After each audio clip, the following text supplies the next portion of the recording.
saya lanjutkan lagi dan saya mulai lagi mungkin ya, karena tadi kurang fokus memang. Baiklah. Bismillahirrahmanirrahim. Kita mulai lagi. Tadi keskip jadi ini ya. Mohon maaf, ada bantuan, anak saya butuh bantuan. Sini. Sampai sini.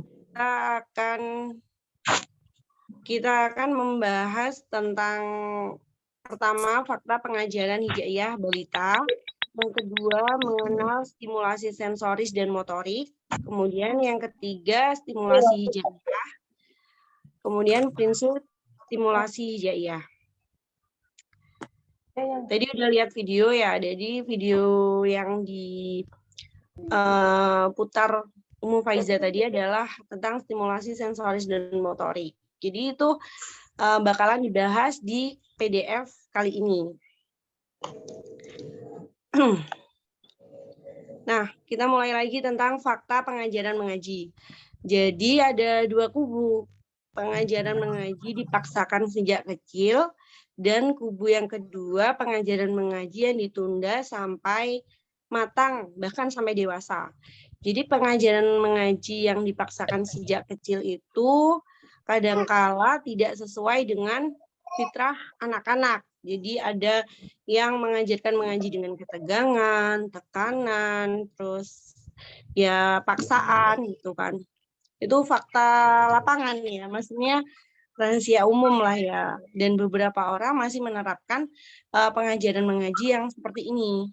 Kemudian ada pengajaran mengaji yang ditunda dengan alasan biarin ntar aja gitu, nanti bisa sendiri gitu kan, seperti yang video yang terakhir itu yang saya ambil dari Bu Vidya.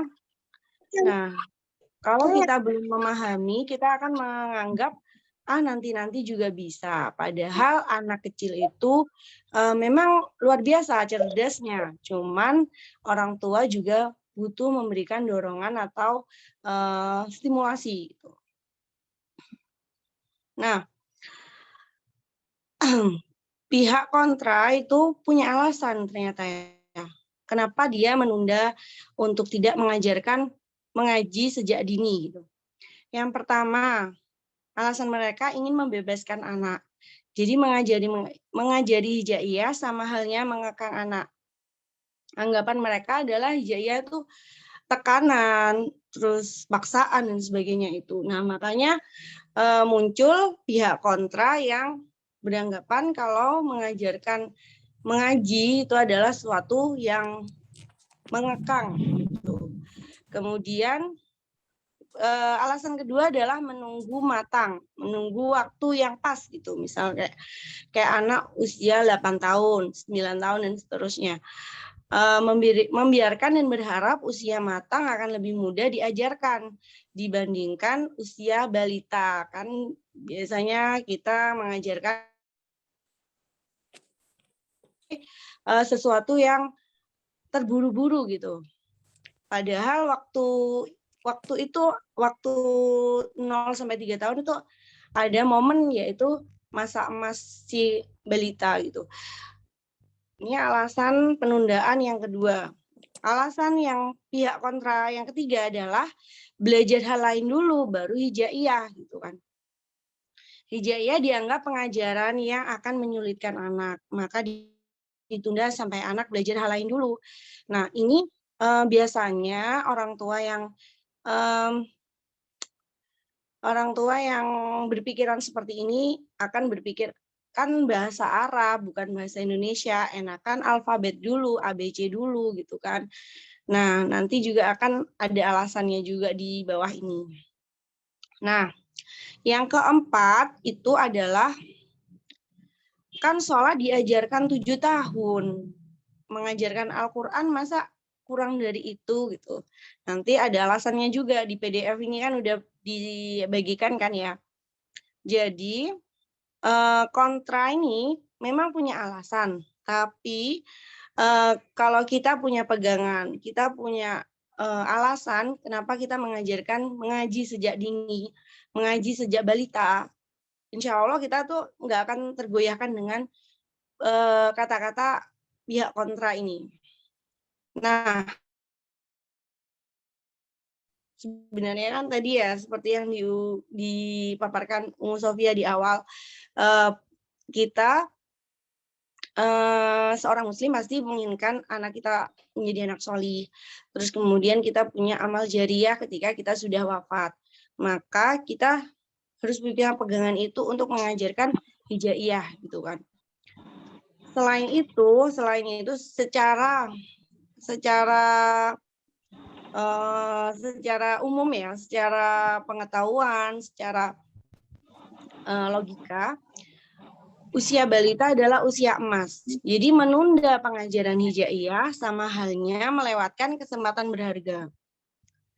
Nah, ini bisa jadi motivasi kita dan motivasi orang lain yang mungkin apa ya, ragu dengan keputusannya ngajari hijaiyah dulu atau yang alfabet dulu ya. Sebenarnya keduanya tidak berseberangan. Cuman kalau kita kayak meremehkan hijaiyah, nanti dulu gitu kan akhirnya menunda kebaikan gitu kan. Nah, alasan pertama kenapa kita mengajarkan hijaiyah sejak dini itu adalah yang pertama, anak usia 0 sampai 3 tahun dikenal dengan usia yang bisa menyerang di bawah alam bawah sadarnya. Mungkin orang tua tidak merasa mengajarkan apapun ya. Tiba-tiba anaknya itu mencontoh gitu. Nah, itu alam bawah si anak itu merekam perbuatan atau perilaku atau perkataan orang tuanya itu. Sangat Masya Allah gitu. Jadi anak 0 sampai 3 tahun itu benar-benar menyerap di bawah alam sadarnya. Contoh itu kayak ada istilah bahasa ibu. Jadi kalau misalnya si anak itu di lingkungannya itu berbahasa Inggris, pasti bisa bahasa Inggris gitu loh. Jadi kalau kita, misalnya saya orang Jawa gitu ya, anak saya nggak pernah saya ajari Jawa awalnya, bahasa Indonesia biar lebih mudah gitu kan ya. Ternyata sekitarnya bahasa Jawa. Ternyata lama-lama juga bisa bahasa Jawa gitu. Jadi 0 sampai 3 tahun itu benar-benar menyerap apa yang dia terima di lingkungannya gitu.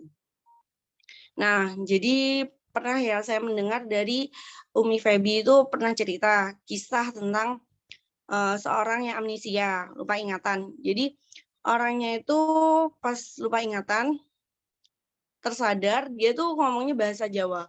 Semua orang heran karena dia tuh selama dia dewasa, selama dia besar itu nggak pernah ngomong Jawa, kok tiba-tiba dia amnesia ngomong Jawa.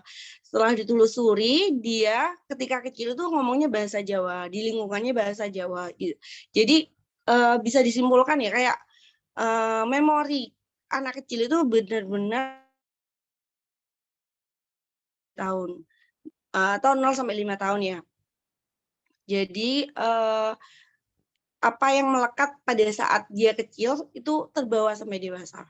Jadi kalau kita mengajarkan hijaiyah sejak dini, insya Allah ketika dewasa itu lebih melekat dibandingkan anak yang usia 10 tahun baru mengenal mengaji atau 7 tahun, 8 tahun baru mengenal mengaji gitu. Jadi maka pengajaran sejak kecil merupakan sesuatu yang tidak bisa kita abaikan, akan terserap tanpa kita sadari. Jadi perilaku balita merupakan ungkapan dari alam bawah sadarnya. Maka bisa jadi pengajaran kita tidak terlihat langsung, tetapi di bawah alam sadarnya balita itu menyerap gitu. Nah, alasan selanjutnya adalah sebuah penelitian menyebutkan jadi 0 sampai 2 tahun itu perkembangan otak itu sampai mencapai 70%. Nah, sampai 5 tahun nanti akan mencapai 90%. Mencapai 90% ini nggak instan, jadi harus butuh perjuangan gitu loh. Harus butuh tahap demi tahap agar mencapai 90% perkembangan otak gitu. Jadi kalau kita abaikan usia 0 sampai 5 tahun, ya kalau bahasa Jawanya eman gitu loh. Nggak, kalau kita terabaikan itu kita kayak menyesal gitu loh. 0 sampai 5 tahun itu. Nah, mengoptimalkannya bisa dengan mengajari hijaiyah. Alasan ketiga adalah anak balita seperti spons. Jadi menyerap sempurna gitu loh. Jadi menyerap sempurna, kemudian ada istilahnya juga seperti semen. Jadi ketika si anak itu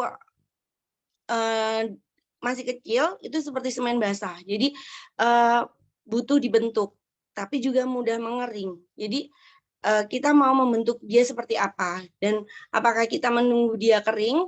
Jadi tentu enggak kan gitu. Sebagai orang tua pasti menginginkan anaknya itu terbentuk dengan kokoh, dengan baik gitu kan. Seperti itu. Dan alasan yang keempat itu adalah yang terkenal adalah pepatah Arab. Mengukir di atas batu. Jadi anak kecil itu diajari seperti mengukir di atas batu. Nah, mengukir di atas batu itu pasti nggak mudah kan, nggak mudah. Jadi butuh kesabaran, ketelatenan, konsisten. Jadi butuh itu semua, konsisten, kesabaran, dan ketelatenan untuk mengukir di atas batu karena nggak mudah kan. Sejak dini maka sama halnya kita memahat di sebuah batu pasti kan butuh perjuangan gitu. Dan tapi kemampuannya atau daya serapnya itu akan berbeda dibandingkan ketika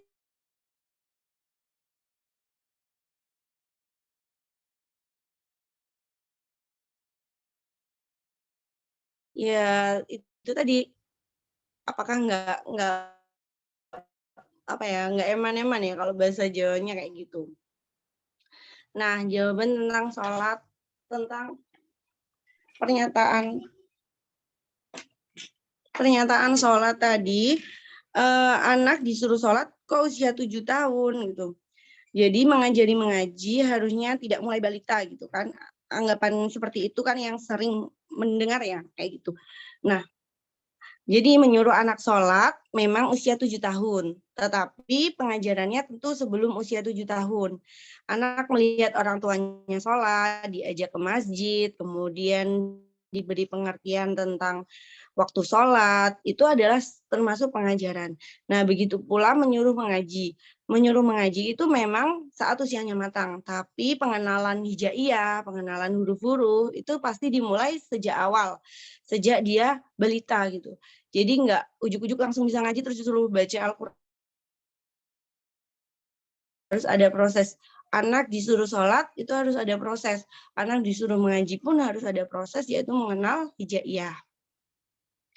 Nah, jadi kita memilih yang setuju untuk mengajarkan hijaiyah sejak dini. Tapi seperti apa pilihan kita? Tentu mengajarkan sesuai tumbuh kembang anak. Mengajari dengan menyenangkan, tidak mengabaikan masa kecilnya tanpa tekanan dan paksaan. Jadi anak bahagia, tumbuh kembangnya optimal, dan pengenalan hijaiyahnya pun maksimal. Seperti itu. Nah, kita mengenal stimulasi hijaiyah. Apa sih stimulasi hijaiyah itu? Jadi mungkin ini istilah baru ya yang kita sendiri asing gitu. Jadi stimulasi hijaiyah adalah sebuah rangsangan atau dorongan sesuai tumbuh kembang anak dengan mengoptimalkan sensoris dan motorik. Nah, pertanyaan lagi, sensoris motorik itu apa gitu kan? Kenapa kok pakai stimulasi sensoris motorik gitu? Jadi stimulasi adalah rangsangan atau dorongan seperti penjelasan KBBI. Kemudian kalau dari buku tuntas motorik, pengertian stimulasi adalah rangsangan dari orang tua atau pengasuh agar perkembangan anak optimal. Itu istilah stimulasi secara umum. Sensoris itu adalah bermakna indera. Jadi indera kita kan ada 5 ya yang dikenal: mata, hidung, telinga, lidah, dan kulit. Sedangkan motorik ada dua, motorik kasar dan motorik halus. Motorik kasar itu berlari, berjalan, melompat, itu termasuk motorik kasar. Sedangkan motorik halus itu menulis, mewarna, kemudian meronce dan sebagainya, itu termasuk motorik halus yang mengoptimalkan otot-otot kecil, sedangkan motorik kasar mengoptimalkan otot-otot besar gitu. Jadi kenapa kok kita memilih stimulasi sensoris motorik untuk mengajarkan hijaiyah? Karena sensoris dan motorik itu akan meningkatkan kecerdasan, itu yang pertama. Menurut di buku Slow and Steady Get Me Ready, itu stimulasi itu ibarat pahatan yang bekerja membentuk sel-sel otak, sehingga otak dapat berkembang dengan baik gitu. Jadi stimulasi itu sangat bermanfaat untuk perkembangan otak. Jadi yang tadi disebutkan perkembangan otak bisa meningkat 90% ya karena adanya stimulasi itu gitu. Kemudian meningkatkan kepercayaan diri si anak. Jadi ketika si anak itu bisa memahami diri, ketika dia diperlihatkan gambar, dia melihat dengan saksama, dia fokus gitu. Ketika dia disuruh cicipi rasa, dia akan merespon asin, pahit, manis dan sebagainya. Jadi kulit meraba dan sebagainya itu termasuk stimulasi sensoris. Jadi dia merasa percaya diri karena dia mengenal apa yang ada di dirinya, pada tubuhnya dan lingkungannya. Jadi merasa aman, merasa nyaman dengan tubuhnya maupun lingkungannya. Jadi stimulasi ini dapat meningkatkan kepercayaan diri. Yang selanjutnya adalah menemukan potensi dan kekurangan anak. Jadi ini untuk orang tua ya. Jadi orang tua bisa menentukan anakku tuh potensinya apa, kekurangannya apa. Maka dengan stimulasi, apa kekurangannya itu bisa ditutupi dan kelebihannya bisa dioptimalkan seperti itu. Selanjutnya adalah meningkatkan kedekatan dengan orang tua. Jadi stimulasi ini nggak cuma manfaat untuk anak aja, tapi dengan orang tuanya.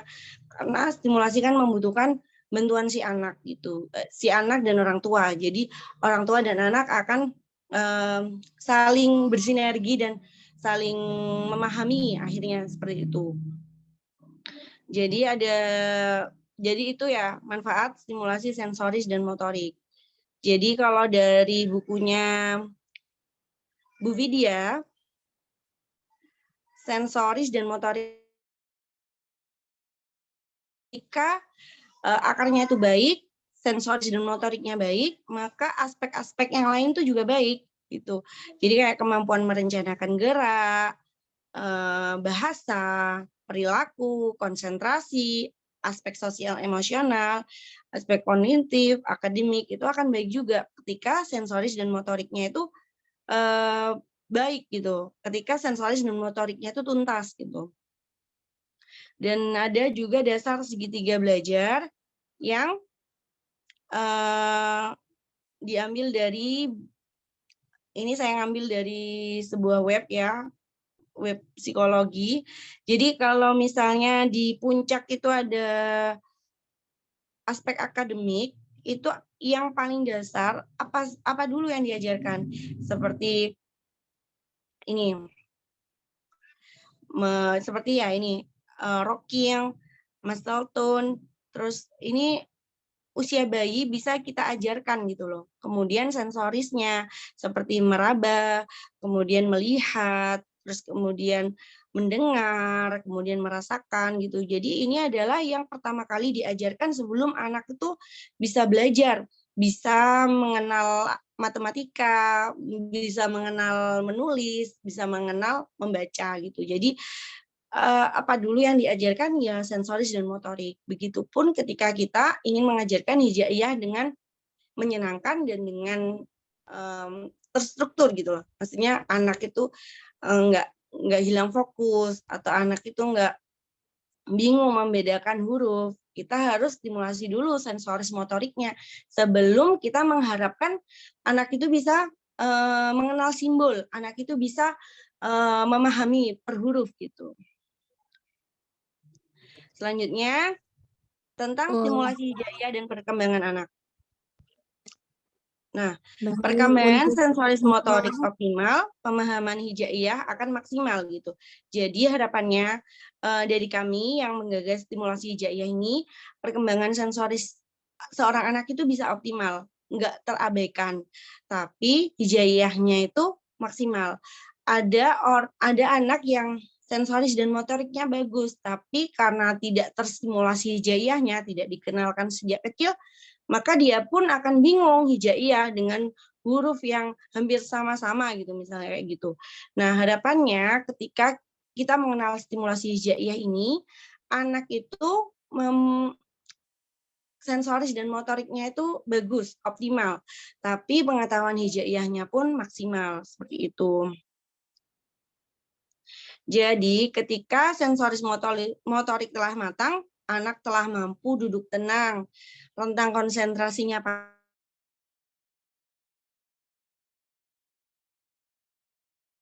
seperti itu. Jadi nggak harus menunggu anak itu bisa duduk tenang kemudian diajarkan hijaiyah, baru diajarkan hijaiyah. Atau anak itu sudah duduk tenang tapi terlambat mengajarkan hijaiyah. Jadi kami ingin stimulasi sensoris motoriknya itu bersamaan dengan hijaiyahnya gitu. Ini ada 6 prinsip pengajaran ala kelas stimulasi hijaiyah. Yang pertama harus menyenangkan. Kenapa harus menyenangkan? Karena proses belajar itu adalah proses yang panjang, jangka panjang. Anak itu akan belajar terus-menerus sampai dia dewasa. Jadi ketika orang tuanya itu mengajarkan dengan menyenangkan, dengan hal-hal yang memang disukainya, maka suatu saat ketika dia dewasa, dia akan teringat masa kecilnya yang belajar itu menyenangkan, rasa keingintahuannya itu semakin besar, seperti itu. Tapi kalau dia didoktrin belajar itu menegangkan, menakutkan, akhirnya sampai dewasa pun dia akan takut sama istilah belajar, atau dia akan teringat bahwa belajar itu adalah sesuatu yang dia tidak sukai gitu. Kemudian harus sesuai dengan tumbuh kembang. Jadi setiap anak itu berbeda-beda. Jadi manusia pun kan berbeda-beda. Jadi pengajaran hijaiyah sejak awal itu harus diketahui orang tuanya dulu.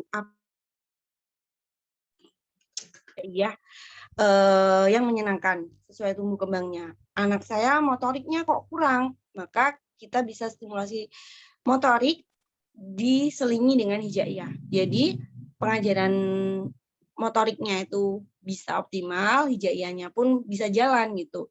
Jadi harus sesuai tumbuh kembang dan jadi permainan dimanapun kita nggak langsung bisa meng-copy paste, bisa jadi itu nggak sesuai tumbuh kembang si anak gitu. Misal ada yang bisa melompat, anak saya belum, ya jangan diajarin dulu, diajarin hal-hal yang memang anaknya sudah sesuai tumbuh kembangnya.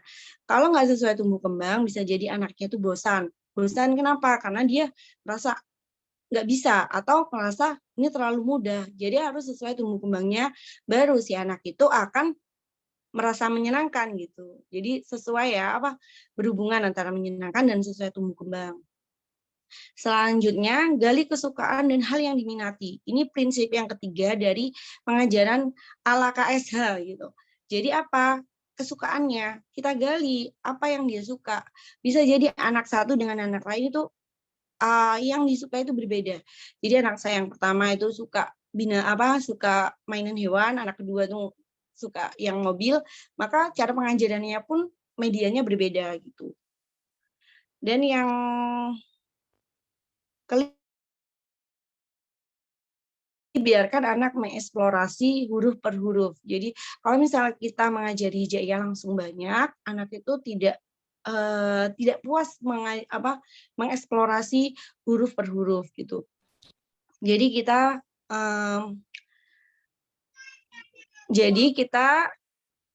harapkan sesuatu itu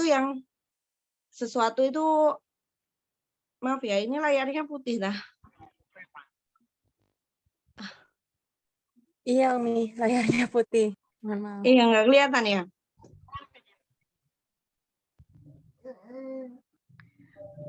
Oke, seperti ini? Kelihatan. Sudah. Ya, oh Iya. berarti tadi terlalu besar nggak bisa ya.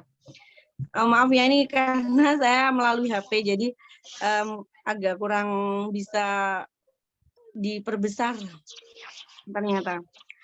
Baiklah, saya lanjutkan ya tentang prinsip yang keempat. Jadi, biarkan anak mengeksplorasi. Jadi, kita ajarkan huruf per huruf itu jangan terlalu terburu-buru. Karena anak itu ingin mengeksplorasi huruf itu dengan puas gitu. Jadi,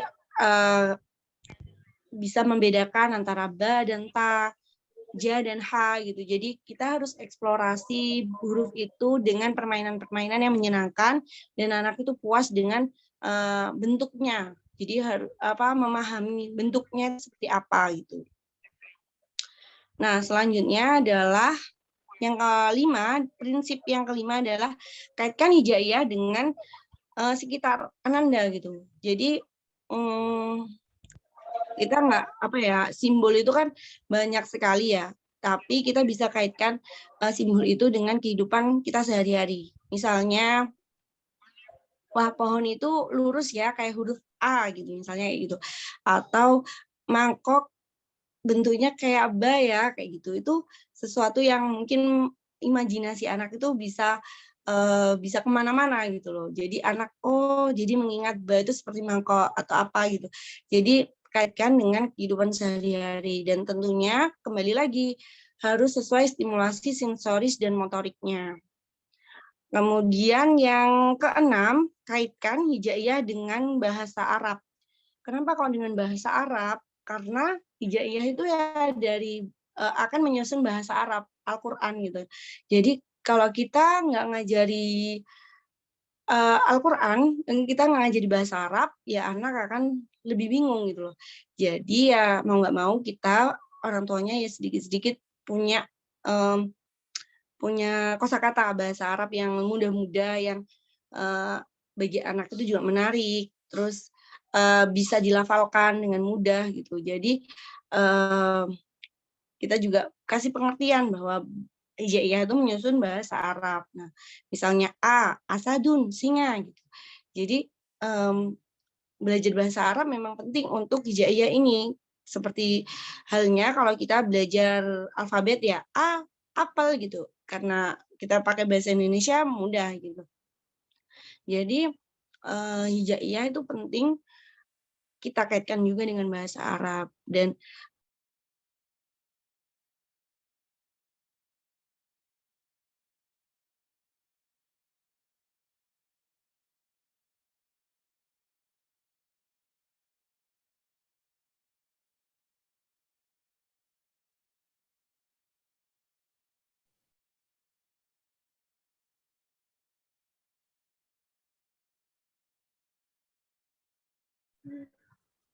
Afwan Umudini, di sini tidak ada suaranya. suaranya hilang. Oh, sudah. Tidak. Iya. Ya mohon maaf ya, banyak sekali distraksi ternyata.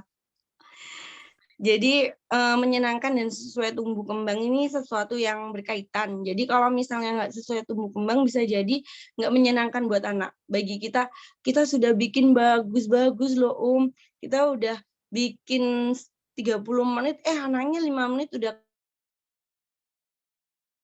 pasti insya Allah anak itu bisa konsen sama mainan yang kita bikinkan atau stimulasi yang kita berikan gitu. Jadi anak yang nggak bisa nempel disuruh nempel gitu kan jadi susah gitu. Atau anak yang masih baru bisa berdiri disuruh lari kan nggak mungkin ya kayak gitu. Jadi menyenangkan dan sesuai tumbuh kembang ini harus sesuai gitu, harus berkaitan gitu. Nah ini gali yang diminati anak. Ini benar-benar saya tekankan ya, apa yang disukai si anak gitu. Kok anakku nggak mau ya Mbak, kok anakku nggak suka ya mainan ini. Ternyata mainannya yang memang dia nggak begitu tertarik gitu loh. Kalau misalnya ini contohnya kalau misalnya anak suka masak-masakan, nggak apa-apa kita bikin kayak memasak huruf lah gitu. Jadi menyenangkan dan memang sesuai minatnya, sesuai kesukaannya. Lama-kelamaan kalau kita menarik hatinya, apapun yang kita suguhkan itu pasti akan menarik buat si anak gitu.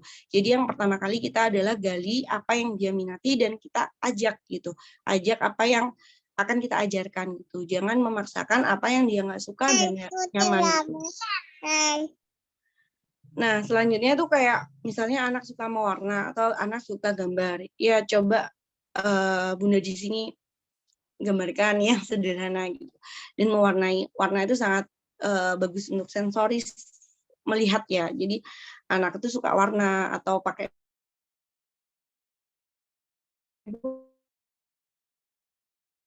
yang gimana diminati Ananda. Nah, biarkan eksplorasi per huruf. Jadi KSH 1 kemarin tuh banyak yang langsung blek 5 huruf. Itu saya sendiri, aduh anaknya masih 1 tahun disuruh hafalin 5 langsung. Ya akan bingung gitu loh. Dan di KSH sendiri tuh kita bikin rencana belajar sendiri. Jadi huruf apa yang dia diajarkan itu nggak harus urut dari alif sampai ya. Dan kita ambilnya itu yang berharokat ya. Karena harokat fathah itu memudahkan anak balita untuk mengucapkan. Jadi kalau misalnya belum bisa ngomong i atau apa gitu ya, jadi akan susah kan, misalnya alif jadinya love gitu. Jadi memang kita dari KSH sendiri tuh, dari yang KSH 1 itu memang menerapkan rencana belajar sendiri dan hurufnya itu yang fathah gitu. Jadi biar nggak membingungkan si anak untuk mengucapkan, bisa diucapkan langsung gitu. Kaitkan dengan bahasa Arab. Nah ini contohnya anak saya ketika belajar huruf H, dia hamburger, jadi bahasa Arabnya hamburger. Kemudian masjid, masjidun gitu. Jadi kayak gitu. Nah, ini ada langkah-langkah stimulasi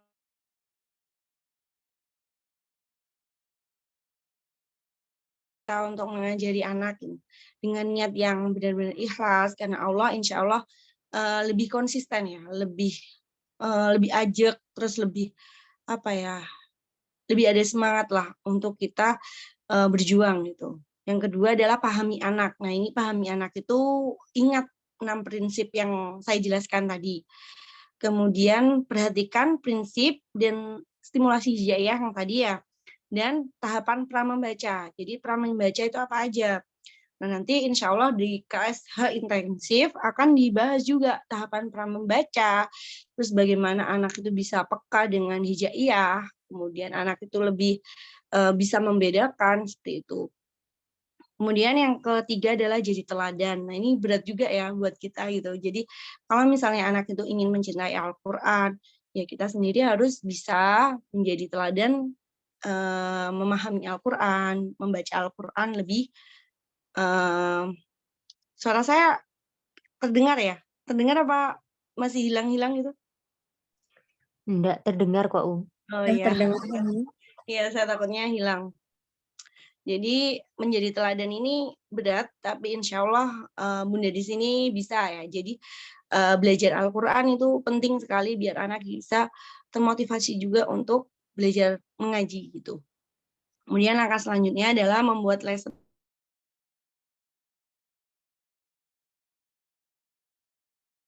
Kasih tugas untuk membuat jadwal rencana belajar mereka sendiri, huruf apa yang akan diajarkan, dan bertahap, jangan langsung 5, langsung 3.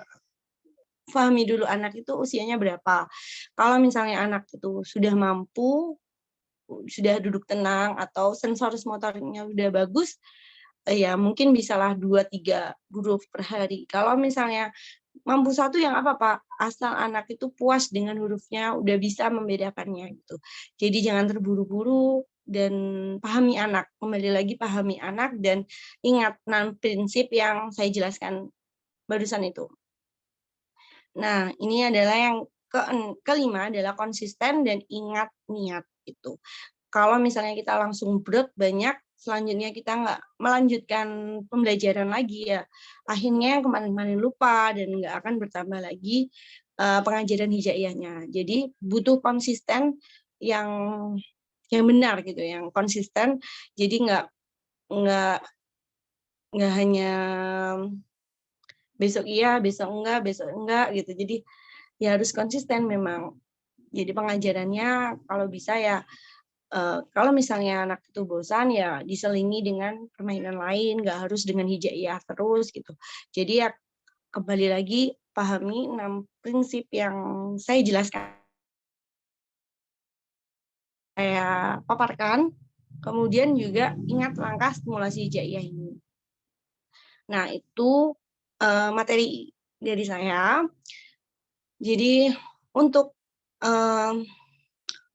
langkah stimulasi hijaiyah ini, insya Allah ada materi yang dari Telegram, bisa diakses juga di situ, atau kami insya Allah akan mengadakan kelas stimulasi hijaiyah intensif. Jadi pengajaran hijaiyahnya itu intensif selama 2 minggu, 2 pekan.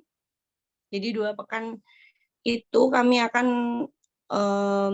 pengajaran yang kami berikan atau materi itu bisa via WA dan via Zoom. Jadi selama 2 pekan, bunda-bunda kalau yang berminat ikut akan mendapatkan beberapa benefit yang insya Allah bermanfaat untuk anaknya kelak gitu. Jadi 2 pekan itu dilatih konsisten dan memahami si anak, memahami prinsip KSH, prinsip pengajaran ala KSH ya. Seperti itu. Jadi mungkin saya baca-baca dulu komennya ya. Mungkin ada yang keskip ya. Ini saya. Oke. Obrolannya udah banyak. Suaranya hilang Om ya. Layarnya putih. Ya itu tadi ya. Jadi KSH 2 ini insya Allah lebih intensif dan lebih bisa menerapkan konsisten. Nah, setelah ini insya Allah ada tanya jawab yang sudah dikirimkan dan mungkin bisa diskusi kalau ada waktu, karena nanti ada waktunya Ummu Faiza memaparkan sharing tentang ketika mengikuti stimulasi hijaiyah dan ketika beliau berjuang dengan anandanya ya. Masya Allah, jadi Faiza itu anaknya Ummu Faiza itu sudah bisa bacaan huruf sambung. Jadi usia 2,5 tahun ya kalau nggak salah. Masya Allah. Jadi nanti Ummu Faiza juga akan sharing setelah ini. Saya jelaskan sedikit saja lagi tentang KSH intensif. Setelah ini baru tanya jawab. Oke, saya tampilkan dulu.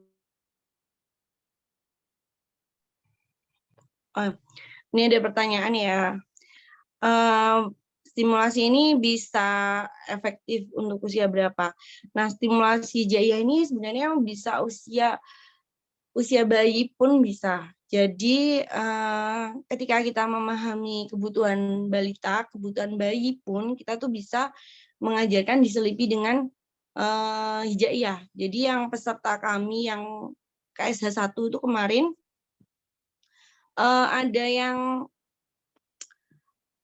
ada yang bayi usia sekitar 6 bulan itu ternyata bisa diajari hijaiyah. Jadi stimulasinya itu lewat rangsangan kulit. Jadi ada yang air panas sama air dingin. Itu saya terkesan sekali kok bisa gitu. Air panas sama air dingin, anak itu disuruh fokus ke air panas atau air dingin. Kemudian di botolnya itu dikasih huruf hijaiyah. Tapi kalau usia segitu nggak harus mengucapkan ya. Jadi kita perkenalkan dulu bentuknya. Kita ingat lagi kalau mereka itu menyerap dengan sempurna ya usia 0-3 tahun. Nah, di bawah alam sadarnya itu bakalan menyerap bentuk bank gitu. Jadi di lesson plan KSH 2 itu bakalan dijelaskan juga gimana caranya biar anak gak tertukar hurufnya gitu. Jadi seperti itu.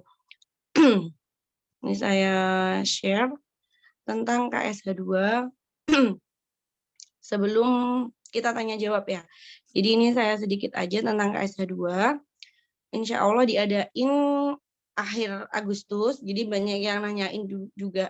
Kalau yang kemarin itu cuma 1 minggu dan materinya rekaman aja, audio. Kalau yang sekarang insya Allah ada via Zoom dan via WA, juga ada pemateri tamu yang tentang tumbuh kembang anak. Jadi yang pengen belajar tumbuh kembang anak itu sangat efektif insya Allah. Tuh. Nah ini tentang kelas stimulasi hijaiyah intensif. Jadi dua pekan bersama stimulasi hijaiyah gitu. Nah, KSH 2 intensif ini apa sih? Jadi KSH intensif adalah program kelas stimulasi hijaiyah selama 2 pekan dengan sistem pemberian materi via Zoom dan WA. Laporan, evaluasi, tanya jawab, saran, dan juga mengundang pemateri tamu sebagai penunjang materi tumbuh kembang. Jadi nanti kita insya Allah kalau ada ini ya, insya Allah kalau bergabung lumayan banyak, nanti insya Allah akan ada materi tambahan dari fisioterapis, kakak-kakak fisioterapis dari curhat ke fisio. Jadi mereka insya Allah lebih memahami tumbuh kembang Ananda. Jadi ya, kita punya kesempatan untuk tanya-tanya, untuk diskusi juga insya Allah. Dan ada materi yang insya Allah sangat berbobot dari mereka. Jadi tujuannya adalah mempraktekkan prinsip pengajaran KSH tadi dan mempraktekkan langkah-langkah stimulasi hijaiyah selama 2 pekan. Jadi kalau misalnya ada yang takut nggak konsisten, coba ikut KSH intensif ini, tapi dengan komitmen. Jadi nggak apa ya, ternyata 5 hari udah gitu. Nah kayak gitu. Jadi pengennya kalau KSH 2 intensif ini memang intensif. Setiap hari nggak harus ngirim video, tapi harus ada laporan gitu. Juga ada saran gitu. Jadi fasilitas dan materinya itu apa aja? Ya tentunya tentang materi Zoom 2-3 kali ya insya Allah. Terus ada materi tambahan dari kakak-kakak fisioterapis gitu. Jadi ini membahas tumbuh kembang. Yang selanjutnya adalah motivasi mengapa mengajarkan hijaiyah sejak dini. Terus materi lesson plan, jadi membuat rencana belajar agar efektif dan agar anak itu minim tertukar gitu. Kemudian materi pra membaca dan tips pengajaran huruf hijaiyah. Ini agar anak itu lebih cepat menangkap. Jadi perhatikan materi pra membaca. Kemudian tips pengajaran hijaiyah yang mudah menyenangkan kepekaan anak memahami hijaiyah, kemudian menyusun jadwal, tips ketika anak mau belajar hijaiyah, dan free worksheet, free konsul selama kelas dan setelah kelas, insya Allah seperti itu. Jadi nanti juga ada ide-ide main tiap hari, insya Allah sesuai tumbuh kembang si anak, seperti itu. Nah, keuntungannya adalah kan jadi mengajarkan hijaiyah secara konsisten karena di target 2 minggu kan. Kok layarnya hitam ya? Apakah hitam? Enggak, Enggak ya. Oke. Jadi selama 2 pekan itu kita kan ditarget. Jadi harus konsisten. Itu keuntungan pertama. Kemudian meraih pahala jariah insya Allah. Kemudian yang ketiga, anak bisa mengeja huruf lewat pengajaran yang Bunda terapkan. Dan insya Allah jadi jariah. Dan kita juga pasti bahagia ya Masya Allah kalau misalnya lihat anak kita udah bisa mengeja huruf per huruf. Gitu. Kemudian memahami tumbuh kembang anak lebih mendalam. Kemudian memperbaiki bonding antara Bunda dan Ananda. Bagi Bunda dan Ananda yang misalnya dulu ngajinya itu sambil tertekan gitu. Jadi kita bisa perbaiki dengan sistem dari stimulasi hijaiyah, insya Allah seperti itu. Dan kesempatan ikut webinar secara secara terbuka dengan curhat ke fisio, kakak-kakak terapis kayak gitu. Nah, syarat mengikuti KSH 2 ini adalah telah menyimak materi webinar KSH, kemudian usia anak 1,5 sampai 4 tahun, dan berkomitmen selama 2 pekan. Jadi nggak berhenti di tengah jalan kalau bisa seperti itu. Kemudian melakukan pembayaran. Nah, ini syarat untuk mengikuti KSH 2 intensif. Nah, rincian biaya itu berapa gitu. Jadi untuk webinar tumbuh kembangnya itu senilai 65.000. Kemudian biaya kelas stimulasi ini selama 2 pekan bersama saya dan tim senilai 85.000. Jadi ini sebenarnya 85.000 kayak besar ya. Tapi sebenarnya per hari itu 6.100 gitu. Itu kayak kita makan 1 bungkus nasi gitu ya. Atau malah ada yang lebih ya kalau nasi gitu, mungkin kayak gitu. Jadi totalnya adalah 150.000 untuk program intensif 2 pekan bersama kami dan ditambah dengan curhat ke fisioterapis dari kakak-kakak fisioterapis. Jadi bisa bertanya dan menggali ilmu lagi tentang tumbuh kembang anak. Gitu. Nah, jadi webinar curhat ke fisio ini bisa diikuti bunda-bunda yang nggak ikut KSH intensif, juga bisa bergabung dengan pembayaran 65.000. Tapi tidak ada program pendampingan 2 pekan ya. Jadi hanya jadi hanya beberapa hari dikasih materi, kemudian bisa tanya-tanya via Zoom oleh curhat ke fisio gitu. Jadi insya Allah temanya mengoptimalkan stimulasi sensoris dan motorik untuk kemampuan membaca. Jadi kan kita pengen anak kita tuh bisa membaca hijaiyah ya kalau di sini. Jadi apa sih yang butuh distimulasi, apa sih yang butuh diterapkan untuk anak, insya Allah nanti akan dikupas oleh kakak-kakak fisioterapis. Oh ya, kami juga insya Allah launching buku stimulasi hijaiyah.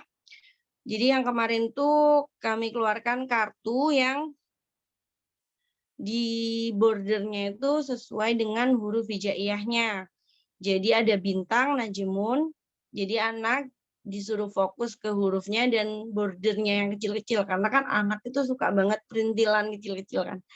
Dia suka salah fokus ke border. Jadi kami bikin bordernya itu sesuai dengan huruf hijaiyahnya. Jadi bagian belakangnya itu ada gambar, ada najmun, dan ada huruf sambungnya. Ini insya Allah akan memudahkan anak untuk belajar huruf sambung pada nantinya gitu. Dan insya Allah akan launching buku stimulasi hijaiyah tentang lebih memperkuat lagi pemahaman hijaiyahnya. Jadi nanti ada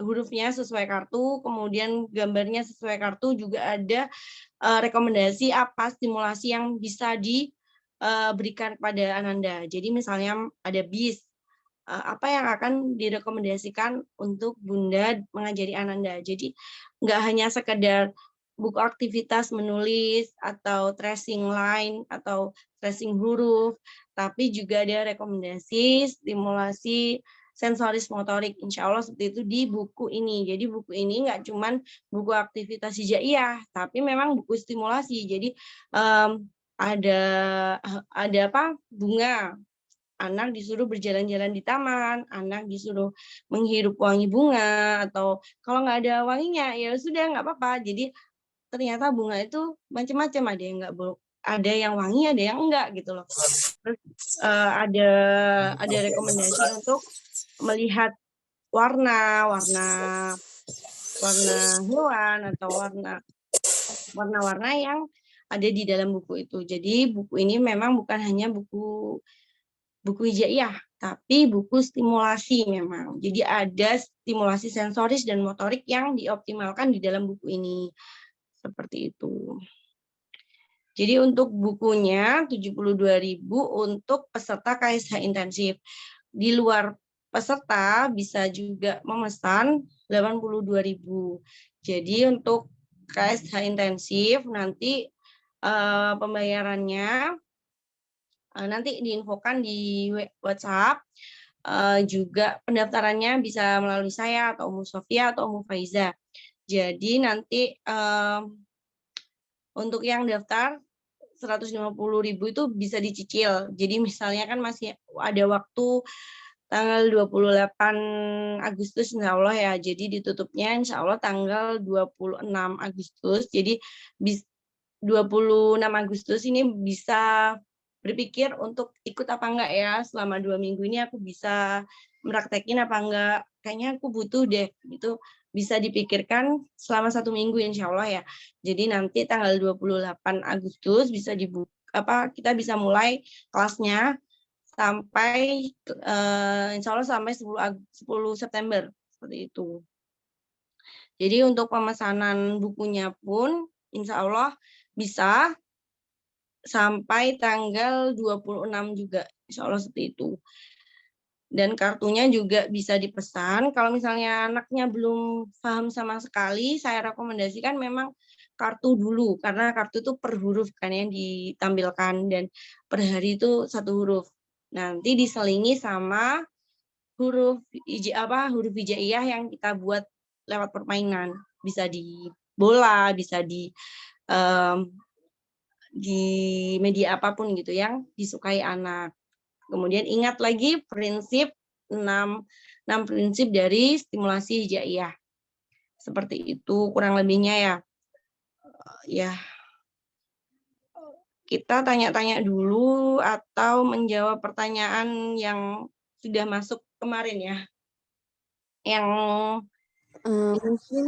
Mungkin kita bisa jawab pertanyaan yang masuk di WhatsApp dulu ya, ya. Oh ya, boleh. Boleh. Baik, sebentar. Saya cari dulu.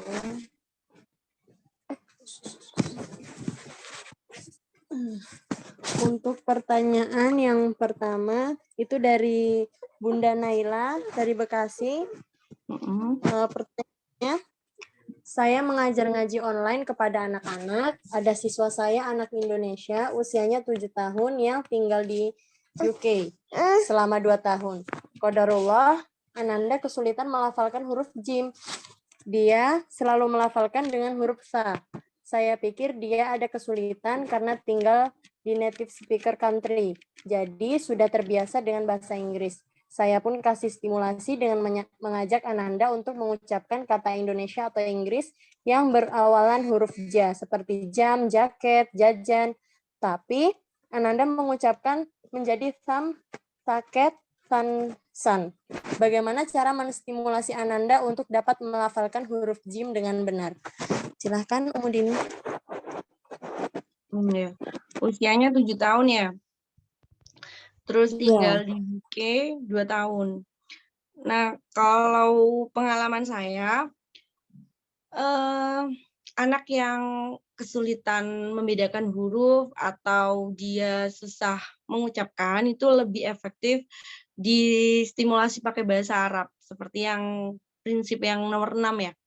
Jadi kalau misalnya kita kenalkan bahasa hijaiyah, sebenarnya kita harusnya mengajarkannya juga huruf Arab. Walaupun dia nggak ngerti bahasa Arab, kita kemudian misalnya malun, unta, terus kita bahasa Inggris kan, nggak apa-apa, camel gitu misalnya itu. Jadi jamalun, jadi memang huruf aslinya kan bahasa Arab. Kalau misalnya kita serap-serap untuk Indonesia juga nggak bisa gitu. Jadi kalau misalnya ada anak yang membedakan itu bingung, anak saya ya, misal ada da sama za. Kalau da itu saya stimulasi darrojatun nariyah, motor gitu. Kalau zahabiyatun ikan emas. Jadi anak itu insya Allah lebih cepat nangkap ya, jadi lebih memahami kalau misalnya ke bahasa Arab, insya Allah seperti itu. Dan kita kaitkan juga dengan bahasa yang dia pakai biasanya. Kalau misalnya dia biasanya pakai bahasa Inggris, ya coba aja jamalun, unta, terus kemudian camel gitu misalnya kayak gitu. Jadi memang ya harus huruf aslinya bahasa Arab gitu. Jadi ya kalau misalnya disambung, jadi kita mungkin tuliskan Jamalun pakai huruf Arab, kemudian ditulisin bawahnya camel atau unta gitu. Udah, mungkin itu atau ada tanggapan ya dari siapa tadi, Umi Naila ya? Ada tanggapan Dari Bunda Naila dari Bekasi. ya. Iya Bu Dini, Masya Allah. Jazakillah khairan atas jawabannya. Jadi dia ini dia udah tahu Bu apa namanya huruf jim yang mana. Cuman tadi dia susah banget buat bilang gitu kalau itu tuh ja gitu. Saya juga ngajarinnya sama kayak Bunda tadi ya yang apa namanya huruf fathah dulu kan ya. Iya. Terus Ya mungkin itu bahasa Arab atau bahasa yang di Al-Qur'an aja langsung, Bun. Jadi kalau dikaitkan dengan bahasa Indonesia malah kurang pas. Atau pakai bahasa Arab itu di Al-Qur'an ada huruf ja, ketemu ini bacanya ini malah insya Allah lebih dia nggak ngaitin. Mungkin dia juga agak bingung huruf huruf J gitu mungkin ya. Nggak tahu juga ya. Jadi bisa jadi J-nya itu dia pikir seperti JJ yang di Indonesia. Jadi kalau kita kaitkan dengan bahasa Arab kan tentu berbeda ya penggunaannya gitu. Mungkin itu ya saran saya kalau misalnya ternyata nggak sesuai ya mungkin memang butuh solusi lain gitu. Ya, mungkin itu. Insya Allah nanti coba dicoba.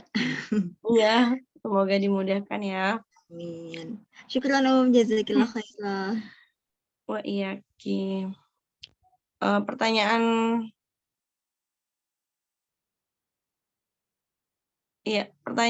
selanjutnya tentang apa ya? Kalau untuk pertanyaan selanjutnya itu dari Bunda Maya, asalnya Wonogiri. Yang pertama di dalam kita memberikan stimulasi hijaiyah kepada anak-anak untuk pengenalan huruf-huruf hijaiyahnya. Sebaiknya apakah harus diurut dari awal seperti alif, ba, ta, dan seterusnya atau boleh diacak? Idealnya berapa huruf yang bisa kita kenalkan dalam sekali waktu? Yang kedua, saat kita mengenalkan huruf hijaiyah, yang paling baik apakah langsung menggunakan harokat a, ba, ta, ta, atau alif, ba, ta? Ya. Jadi di stimulasi hijaiyah yang pertama itu sudah pernah saya share ya audionya.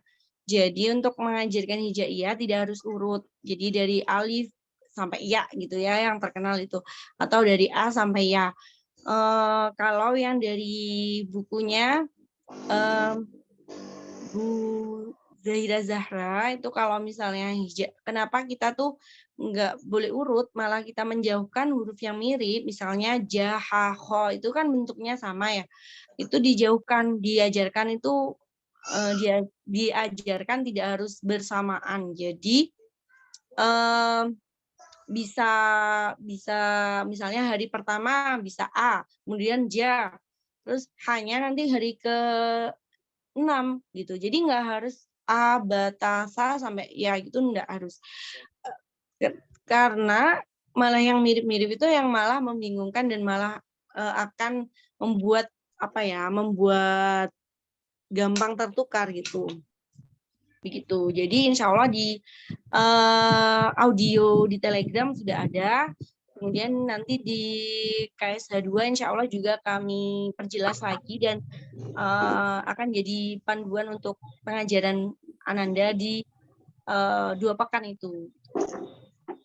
Seperti itu ya. Insya Allah menjawab ya. Pertanyaan selanjutnya mungkin Untuk pertanyaan selanjutnya dari Bunda Istiqomatur dari Jember. Ana mau bertanya bagaimana metode mengajar anak yang tepat untuk anak yang super aktif dan terkadang nggak mau ikut diajak mengaji. Dan sebenarnya kemarinnya mengaji di masjid saya berhentikan karena menurut saya sistem ngajinya gitu-gitu aja. Dan sampai sekarang belum hafal fathah, kasroh, dhammah. tapi alhamdulillah sudah bisa mengeja sedikit-sedikit. Semenjak saya mengikuti kelas ABK kemarin, saya tertarik untuk mengajarkan anak sendiri, tetapi terkadang saya kurang sabar karena inginnya anak cepat bisa. Saya mohon pengarahannya dan saran untuk metode mengajar anak saya. Iya. Jadi sebenarnya paling yang harus digarisbawahi adalah bagaimana stimulasi sensoris motoriknya. Jangan-jangan anak itu nggak mau diajak belajar gitu, nggak bisa konsen karena memang ada PR gitu. Ada PR di sensoris maupun motoriknya gitu. Jadi kalau misalnya dari siapa namanya? Siapa tadi? Fahir siapa? Ya, Fahir. Ya itu Fahir bisa pelajari dulu apa tumbuh kembang apa yang terlambat dari Ananda. Gitu. Kemudian pahami lagi prinsip pengajaran KSH. Jadi pahami dulu anak itu kebutuhannya apa.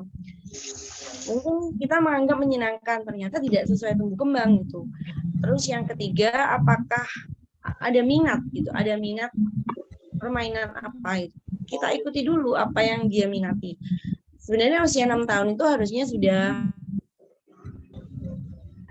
beberapa anak butuh stimulasi lain gitu. Dan memang terlalu aktif itu bukan berarti dia motoriknya malah bagus, bukan. Malah itu mungkin nggak bisa mengontrol motoriknya itu dengan baik. Jadi PR-nya mungkin stimulasi sensoris motoriknya. Apakah ada PR apakah dulu tidak merangkak atau bagaimana cara dia berjalan gitu. Jadi banyak banget yang mengasah motorik permainan yang mengasah motorik sekaligus nanti bisa diselipin hijaiyah dan insya Allah nanti akan memahami fathah kemudian berlanjut kasrah dan dhammah gitu. Jadi memang bertahap dan harus sabar gitu memang. Dan mungkin mengikuti yang mengaji ya bisa. Mungkin juga dengan interaksi sosial bisa lebih tenang anaknya. Tapi ya pilihan lagi kalau misalnya tempat mengajinya itu ternyata menyeramkan ya atau nggak sesuai dengan anak, ya bisa diajari di rumah dengan stimulasi sensoris motoriknya yang belum terasah dengan baik. Mungkin itu ya. Atau ada tanggapan mungkin? Ya, kalau ini apa namanya? Kalau Suaranya kecil ya. Suaranya kecil. Halo. Iya. Gini kalau misalkan dia itu seperti menghafal gitu itu bagus apa enggak? Maksudnya itu dia kemarin saya ajarin kitabun gitu ya. Terus dia gini. Oh iya Umi. Afwan nggak dengar suaranya. Oh gitu. Halo, iya. Iya. Gini misalkan kalau dia saya ajarin kitabun gitu ya, dia tuh kadang mengingat gitu. Oh iya ingat Mas, ingat gitu, kitabun gitu. Jadi dia kelihatannya tuh seperti bukan melihat di ininya, di hurufnya, tapi dia menghafal gitu. Itu bagus apa enggak? Gimana ini maksudnya? Iya nggak apa-apa sih kalau menghafal itu. Cuman yang PR yang tentang nggak mau. Mana mainannya? Ambil mainannya. Ya itu mungkin kalau menghafal itu malah justru sebenarnya bagus. Cuman harus kita ada ta misalnya kayak gitu. Atau ya memulai dari awal nggak apa-apa jadi nggak harus huruf sambung. Kalau ada ta, terus ada bentuk ba, ini bun dari ba gitu. Jadi misal kayak gitu. Jadi nggak apa-apa sih kalau misalnya pengen memperhatikan huruf sambungnya, tapi kita harus berusaha anak itu memahami per huruf ya. Jadi ketika di lain itu bisa apa? Bisa membaca lagi gitu loh. Jadi nggak hanya satu kata itu yang diingat, kemudian huruf lainnya ternyata lupa gitu. Jadi ya saran saya kalau katanya kan hiperaktif aktif, sangat aktif ya. Jadi kalau bisa dioptimalkan dulu motorik sensorisnya, sekalian juga hijaiyahnya. Jadi per huruf itu kalau bisa anak itu puas memahami hijaiyah itu. Seperti itu. Mungkin sudah ya Sofia. Nanti waktunya Faiza untuk sharing juga ini ya. Jazakillahu khair Ya, wa iyaki. Mungkin pertanyaannya dari yang kemarin itu dicukupkan ya, insya Allah mewakili ya. Jadi kalau misalnya ada istilah seperti ini dari Bu Vidya. Ketika kita menginginkan sebuah pohon itu lebat daunnya, ranum buahnya, batangnya kokoh, maka kita harus pastikan akarnya baik. Jadi ketika seorang itu ingin konsentrasinya itu baik, bahasanya itu baik, terstimulasi dengan baik, terus akademisnya baik, maka pastikan dulu sensoris dan motoriknya memang terasah dengan baik. Seperti itu. Jadi kalau ada pertanyaan kenapa anak saya kok lupa-lupa atau anak saya itu kok nggak bisa diajak fokus, maka kembali lagi apakah sensoris dan motoriknya itu terasah ketika dia masih kecil atau saat ini gitu.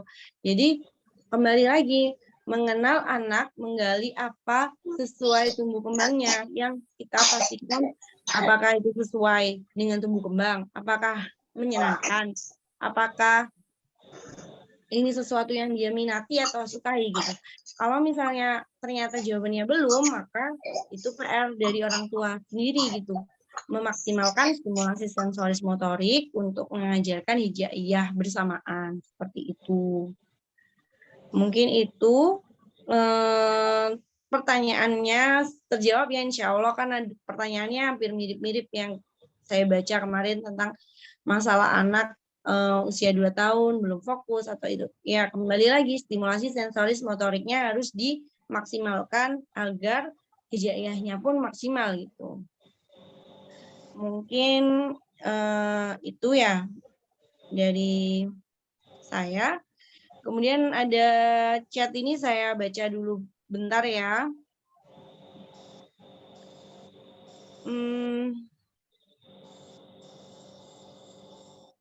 Saya mau bertanya stimulasi, ini udah ya.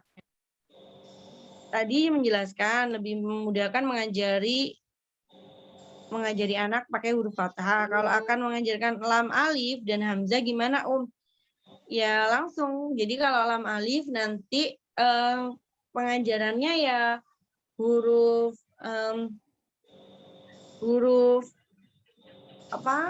fathah, mat fathah gitu ya. Kalau hamzah ya langsung A gitu. Anak saya 2 tahun sudah hafal senandung hijaiyah seperti di Yufid, kan menggunakan alif bata. Kalau kata Umu langkah pertamanya menggunakan tanda baca fathah, lalu bagaimana menjelaskan alif itu A? Ya kalau saya memang langsung dijelaskan aja, harokat itu mengubah hurufnya, jadi A, ba, ta gitu, dan seterusnya. Jadi insya Allah, jadi harokatnya itu ditunjuk gitu. Untuk pertanyaan kami, ini 3 tahun.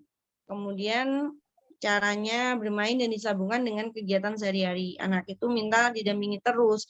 Jadi misal ditinggal sama ibunya, dia jadi bingung mau mainan apa. Tips agar anak bisa bermain mandiri tapi tidak meninggalkan poin-poin yang diajarkan gimana? Ya ini jadi nggak harus selalu ini ya. Jadi misal kita sediain buku atau kita sediain misalnya kalau ini juga harus sesuai minat anak ya. Kalau misalnya anak itu suka mewarnai gitu. Kita gambarin dulu, terus kita tinggal dia suruh mewarnai gitu. Dan seharian tuh nggak harus hijaiyah gitu loh. Anak itu juga butuh main bebas gitu. Jadi nggak harus satu hari itu hijaiyah terus bisa di setelin murotal atau bisa anak itu mewarnai huruf hijaiyah dan sebagainya. Jadi nggak harus kita temani hijaiyah terus gitu. Tapi ini mungkin minta terus ya. Ya itu tadi. Jadi harus ada variasi permainan. Biarkan dia bebas gitu. Jadi permainan bebas itu juga bisa melatih dia tuh mandiri. Terus dia juga bisa. Jadi nggak harus hijaiyah terus yang diajarkan gitu selama seharian. Sehingga kita nggak bisa kerjain apa-apa gitu. Jadi ya memang bisa dia disediain masak-masakan. Terus dia biarkan dia mengeksplorasi mainannya gitu. Nggak harus hijaiyah terus menerus gitu. Jadi seperti itu. Ini berapa biaya pendaftaran?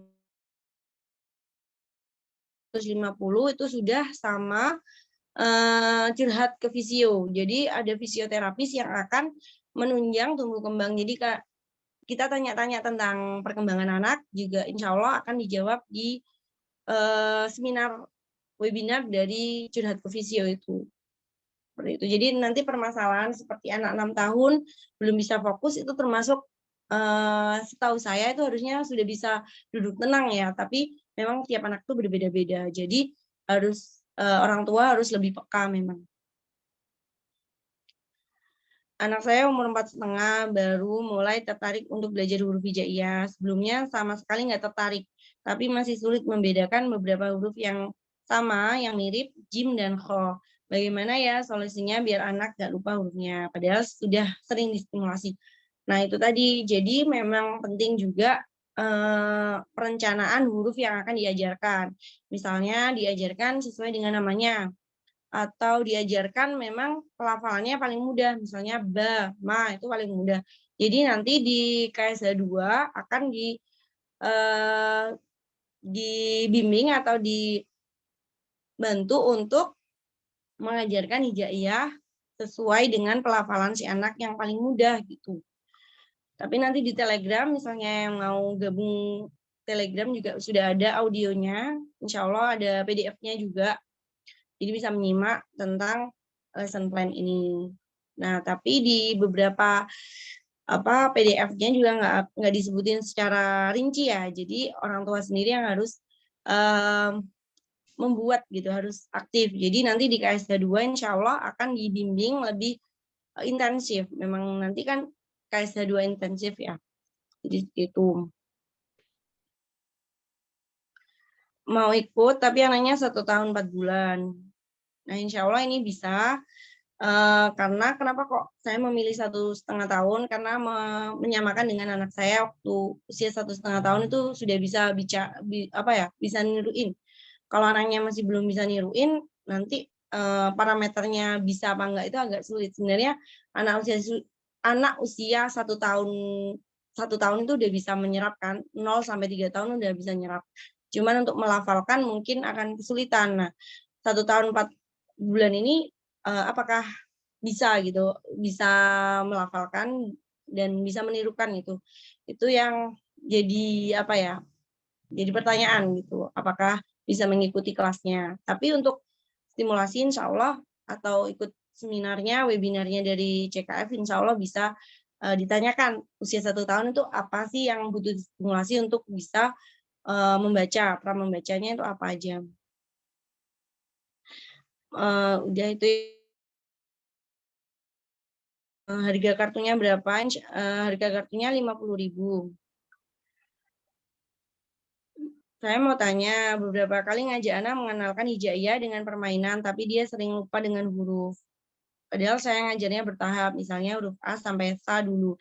Itu berulang kali saya ajarkan dengan permainan, tapi dia sering lupa ketika ditanya. Nah, usianya berapa? Kalau misalnya masih terlalu kecil juga mungkin belum bisa menangkap dengan bagus, maksudnya melafalkan ya. Kalau menangkap insya Allah menangkap, cuman melafalkan itu jadi terkesan kayak bingung gitu.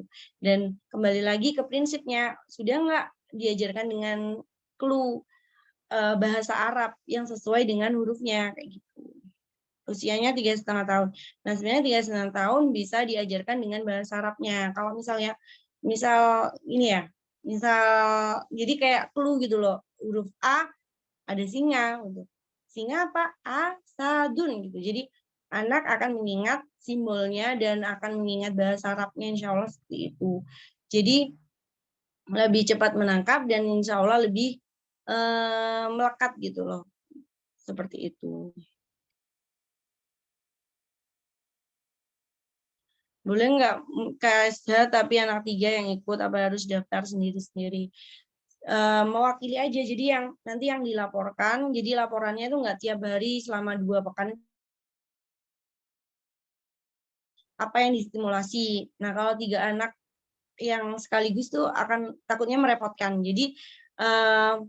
Jadi nanti insya Allah laporannya itu ada nama, usia, terus stimulasi apa yang diajarkan selain hijaiyah ya. Jadi ada motoriknya itu kasar atau halus, terus sensoris. Jadi kita belajarnya dari situ. Kebutuhan anak itu apa, terus perasaan anak itu seperti apa, nanti juga dilaporkan. Kalau misalnya tiga-tiganya, misalnya kebutuhannya berbeda, kita laporkan semuanya, apakah tidak menyulitkan, takutnya gitu kan. Jadi setelah KSH intensif ini, insya Allah akan bisa diterapkan dimanapun anak itu untuk kakaknya atau untuk anak itu ke depannya setelah 2 minggu itu selesai, ya insya Allah orang tua akan terbekali apa aja yang sudah terstimulasi pada saat ikut KSH gitu. Jadi 2 pekan itu hanya sebagai apa ya, pemantik gitu loh. Jadi selanjutnya ya orang tua sendiri yang akan stimulasi ke depannya. Tapi untuk saran dan untuk konsultasi insya Allah selalu kami jawab. Dan KSH 1 pun biasanya ada yang japri pun insya Allah saya jawab gitu. Kalau misalnya saya nggak repot gitu ya. Jadi insya Allah seperti itu. Ini ada yang raise hand ya, Ica Umah. Apakah ada yang ditanyakan sebelum Allah itu ya dari ya? Ini boleh bertanya sekarang? Iya. Oh ini Ica Umar. Iya. Iya, silakan. Iya. Jadi usia anak saya kan orang usia 4 tahun. Cuma dari awal memang belum dikenalkan huruf hijaiyah karena awal itu hanya baru diterapin surat-surat ya. Untuk hafalannya sih memang sudah cukup banyak, hampir 4 juz. Cuman dia kalau untuk diajak untuk mengenal simbol huruf hijaiyahnya itu memang agak kesulitan ya gitu. Jadi saya masih bingung ini simulasinya bagaimana ya. Karena kalau untuk talqin bacaan dia sudah bisa dan makhrajul hurufnya pun sudah jelas, cuman dia belum hafal dan belum bisa gitu untuk huruf hijaiyahnya sendiri gitu. Jadi bagaimana ya ini? Iya. Jadi kalau sudah hafal banyak itu sebenarnya kalau misalnya ada Al-Qur'an besar bisa ditunjuk hurufnya. Jadi misalnya baca idaja misalnya, kan ada huruf idaja gitu. Jadi habis itu kita pandu untuk mengenal fathah juga. Ini idaja yang misalnya kakak kan baca idaja ya. Ya, ini yang di atas harokatnya itu A. Jadi insya Allah lebih cepat sebenarnya kalau misalnya sudah hafal harus dikenalkan bentuknya di Al-Qur'an gitu loh. Gitu sih kalau saya ya. Kalau misalnya anak pertama saya itu memang sudah kenal hijaiyah, cuman ternyata pas kenal Al-Qur'an itu jadi kita arahin hijaiyah, kita kenalin lebih hijaiyah, ini loh huruf A itu kayak gini, huruf I itu kayak gini. Jadi mungkin PR-nya kayak gitu. PR-nya mungkin ngenalinnya lewat Al-Qur'an yang sudah dihafal. Nah, insya Allah lebih mudah insya Allah. Seperti itu. Usianya 4 tahun ya, Tapi untuk di kelas yang stimulasi ini nanti diajarkan teknik-tekniknya gitu kan ya, ya? Iya, dari awal. Jadi kalau misalnya belum kenal hijaiyah sama sekali, ya tetap dari awal fathah gitu. Kalaupun nanti sudah hafal beberapa fathah juga nanti bisa melanjutkan. Kemudian nanti insya Allah ada tips untuk kenal huruf sambung dan kenal huruf lainnya. Jadi kalau misalnya anaknya sudah bisa fathah, lanjut ke huruf sambung gitu. Insya Allah kayak gitu. Nanti ada tipsnya juga insya Allah seperti itu. Oh gitu, ya insya Allah ini mudah-mudahan bisa bergabung ya. Om, ini Iya. 150.000 ini udah semua lengkapnya, berarti udah Iya, udah konsultasi sama yang juga, kembang. juga sama bukunya juga. Oh, kalau buku nggak termasuk ya, Om. Jadi ya, jadi bukunya itu di luar ini apa? Di luar. Jadi bagi yang ingin boleh, kalau misalnya ternyata oh anak saya udah bisa kok, nggak perlu buku, misalnya udah punya buku lain gitu. Jadi sebenarnya ini bukan buku Iqra atau buku kampus ya, bukunya memang buku simulasi. Jadi anak yang belum terstimulasi sensoris motoriknya bisa bisa terstimulasi lewat buku insya Allah. Jadi ada rekomendasi agar anak bisa terstimulasi hijaiyah dan sensoris motoriknya kayak gitu. Jadi dapatnya untuk intensif ini kelasnya dan kelas intensif selama 2 pekan dan webinar dari curhat ke fisio gitu kayak gitu.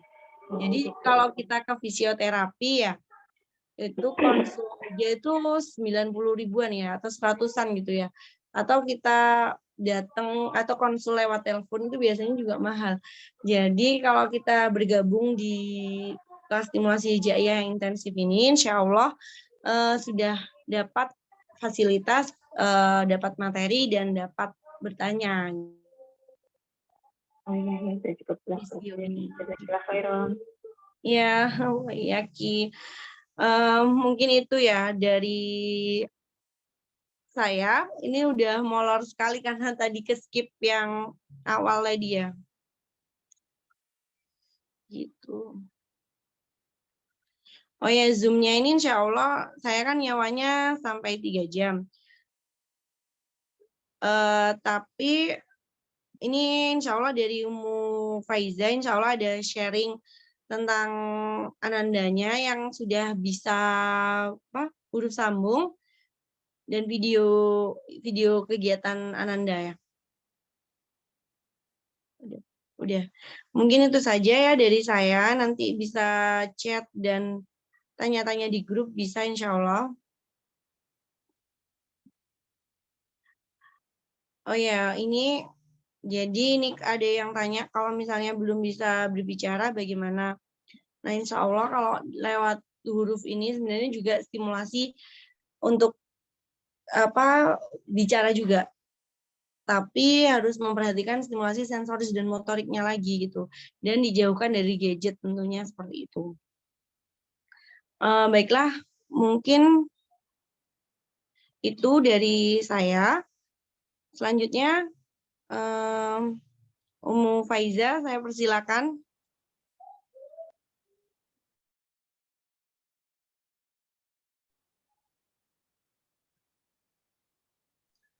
Baik, Ummu Dini, terima kasih jazakillah khairan atas ilmunya. Ya, wa iyaki. Ya, tadi banyak iklannya. Nggak apa-apa, Ya, ilmunya banyak yang sangat bermanfaat. Jazakillah khairan. Semoga menjadi ladang dan amal jariah buat Ummu Dini. Ya, sebentar ya, saya buka ininya dulu, filenya.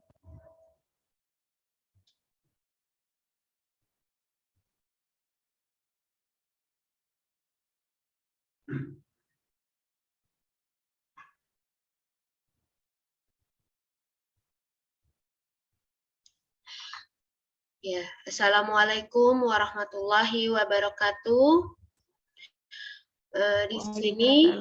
Di sini saya hanya ingin sharing ya, bunda-bunda tentang pengalaman saya dalam membersamai anak saya. Dari anak saya itu distimulasi dari usia kurang dari 1 tahun.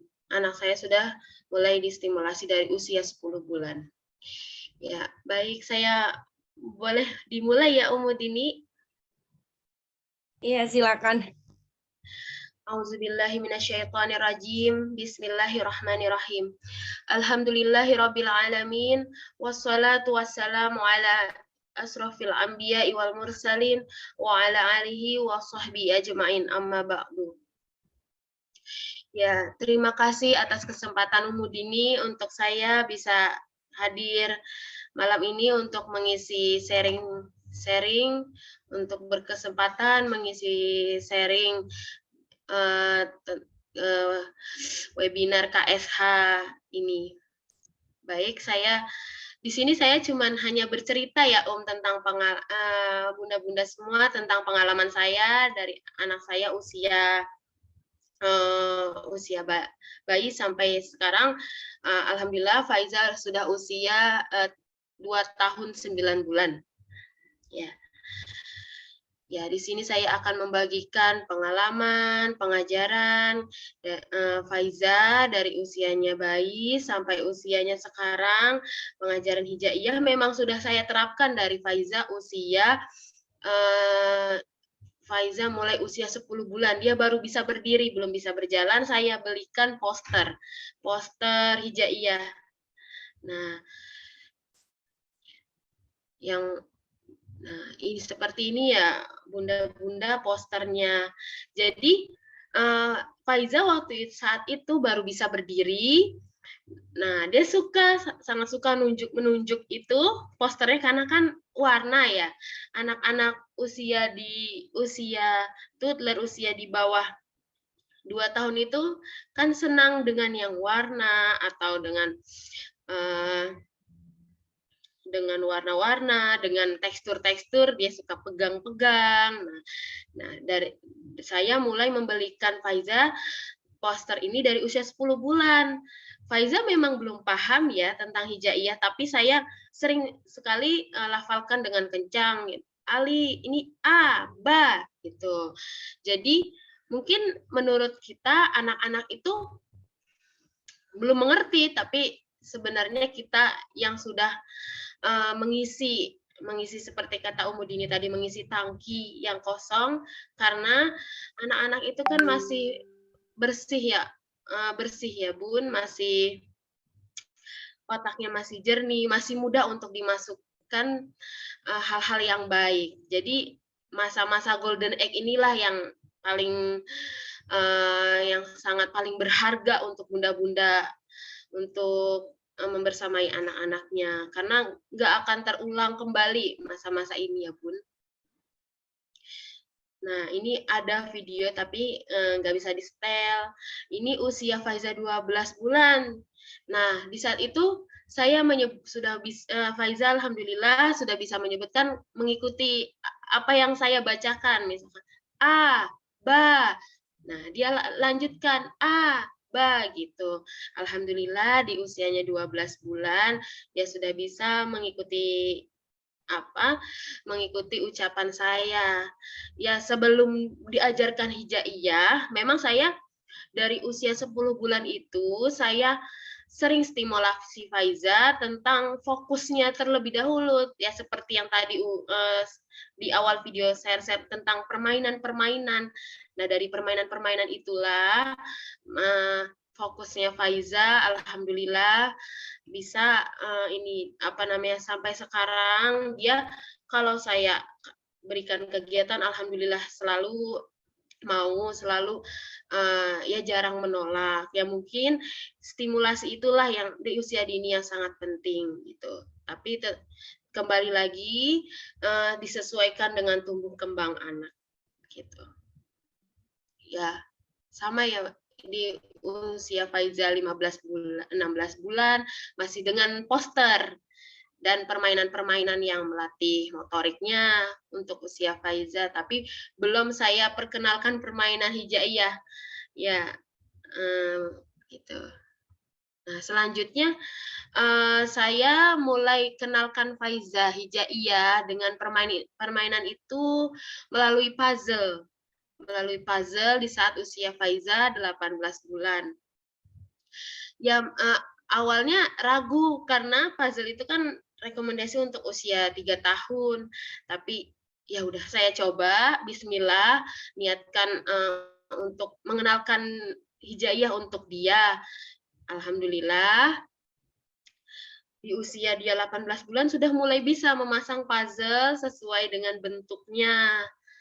Alhamdulillah.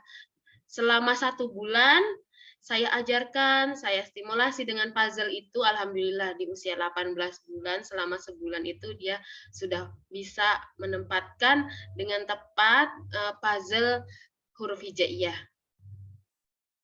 Nah, ikhtiar saya yang selanjutnya itu saya pernah mengikuti Faiza itu kelas online untuk anak-anak usia balita gitu. Ini Faiza mengikuti kelas online khusus usia 1 sampai 3 tahun.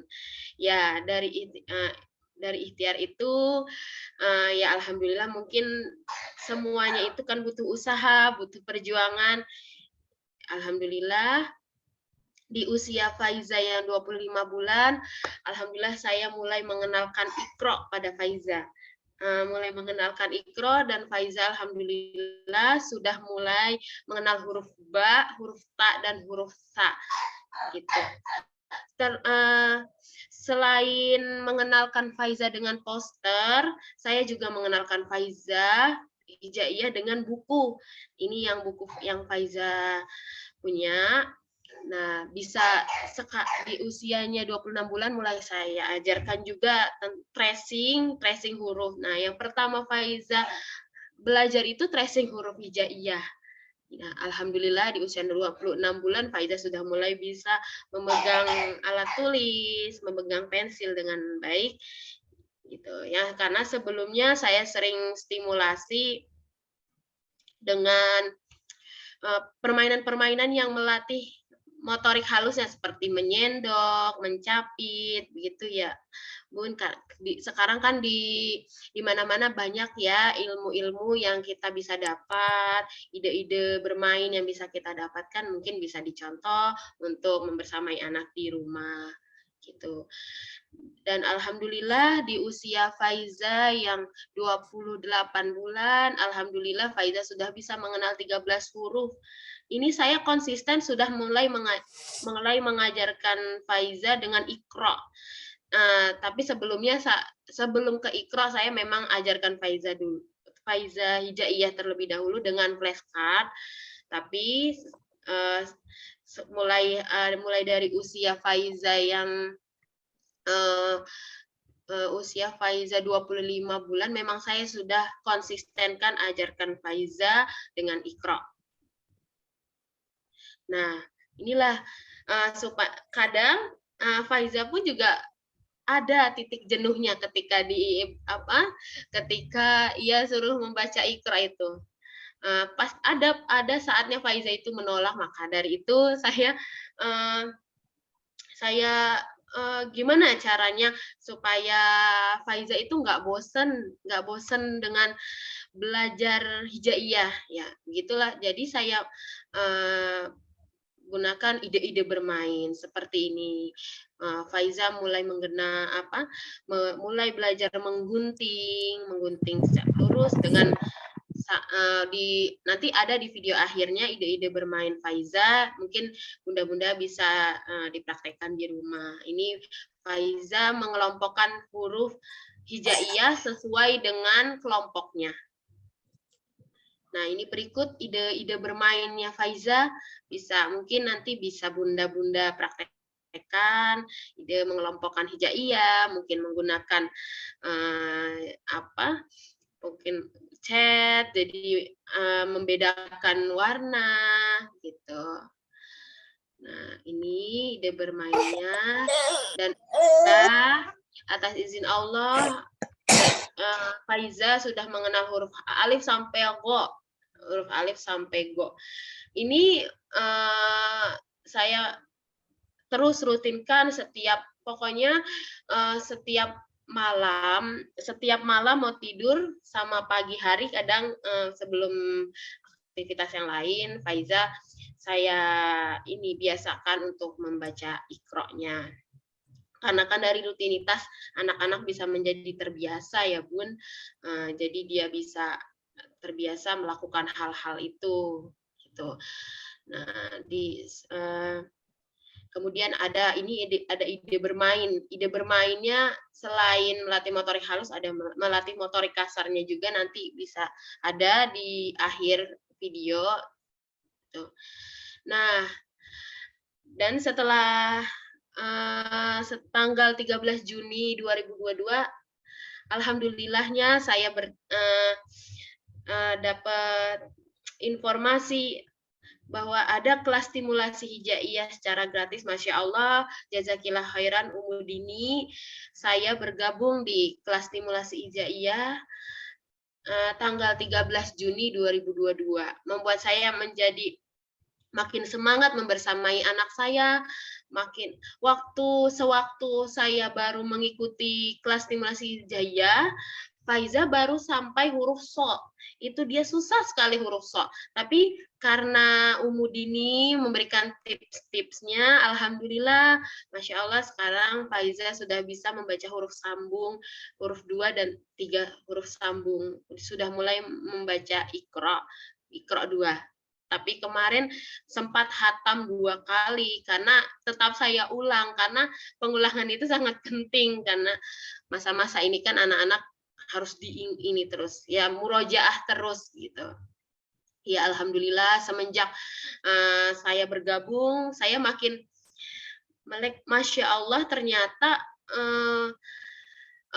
mengenalkan hijaiyah pada anak usia dini itu tidak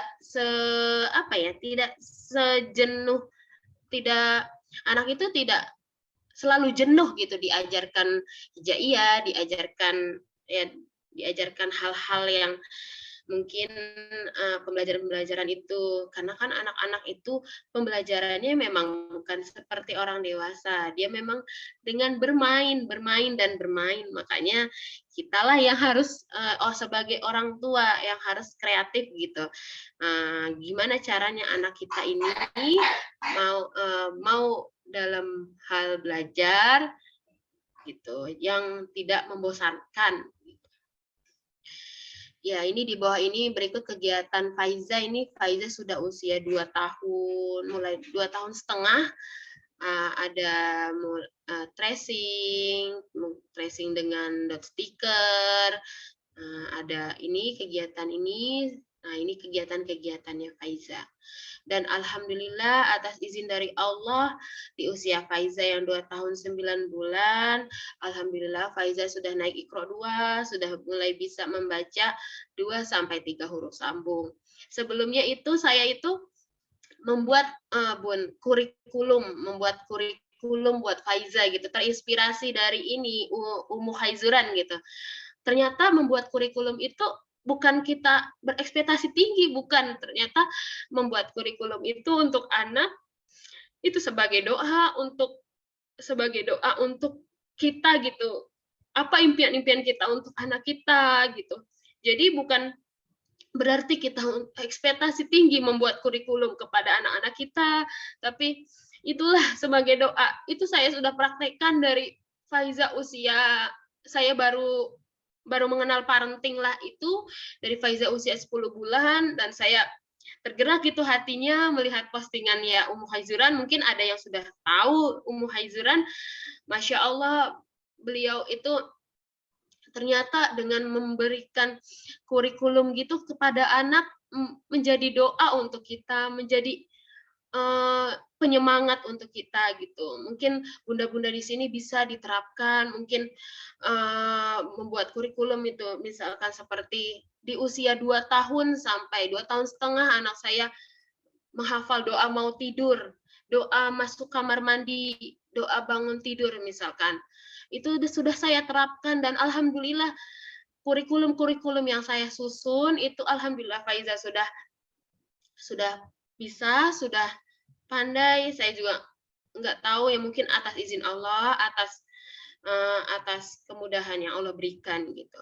Semua ini tidak terlepas dari pertolongan Allah gitu. Dalam mengenalkan hijaiyah itu tidaklah harus membuat anak merasa bosan. Kita kembali lagi ke fitrah anak usia 5 tahun ke bawah. Yang mereka butuhkan adalah bermain. Jadi kita bisa selipkan pembelajaran dari kegiatan bermainnya. Anak bisa lebih bahagia dan menikmati setiap proses yang telah kita berikan. Ya mungkin ini kisah-kisah saya dalam membersamai anak saya. Ya mungkin mohon maaf jika memang ada kekurangan. Saya hanya di sini hanya ingin berbagi pengalaman saja. Begitu.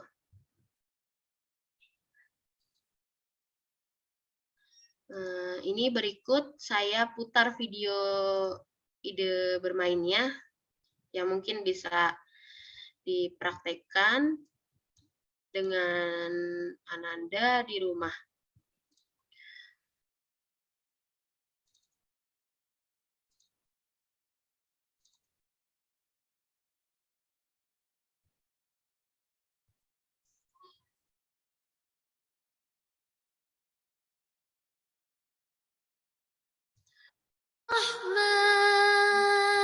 Afwan, Umudini sudah tampil videonya? Sudah, Om. Oh, baik.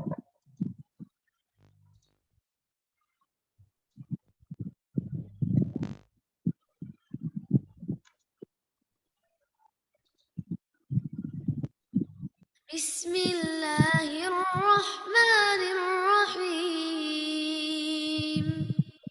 Ar-Rahman 'allamal Qur'an, khalaqal insan, 'allamahul bayan, asy-syamsu wal qamaru bihusban, wan najmu wasy-syajaru yasjudan, was-samaa'a rafa'aha wa wada'al mizan,